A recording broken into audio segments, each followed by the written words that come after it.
Last week, our Shin Ye-eun showed us how the top 0.1% of seniors live in luxurious retirement homes dubbed silvertowns in Korea. In the second episode of our series exploring the lives of seniors in the country, she takes a look at how the rest of the population spend their retirement. This may look like a daycare center, but to come here, you have to be 65 or older. It's a senior care center that takes care of those with dementia or physical disabilities, which means they can't do daily tasks. Social workers and nurses are always on hand. They pick up the elderly visitors from their homes and bring them to the center. A line of activities await them. They're different every day. A nutritionist is busy in the kitchen, making sure the elderly get a good meal. I jumped into this business once my father got sick. He didn't want a random caregiver coming to his house, but my old mother couldn't take care of him by herself. Having been interested in social welfare, I looked around for other options and found out that there were senior centers. So I decided to help my father and other seniors myself. The center runs mostly with the government subsidies. Most seniors here are covered by their long-term care insurance level. Even for those who have to pay, the maximum amount is roughly $7 a day.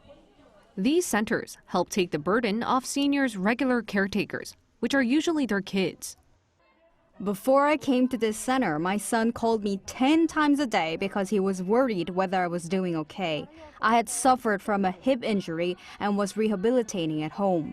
But my son couldn't concentrate on his work when he thought about me staying alone at home. That's why he brought me to this center, and we're both very happy to have come here. Except for 3 times, I haven't missed a day here since June. There are also many seniors that are healthy and can do most daily tasks by themselves. But with a lot of time on their hands, they would come to welfare centers like these to hang out with their friends and participate in a range of activities. I talked to the director of the Senior Welfare Center, who has been in the industry for roughly 30 years.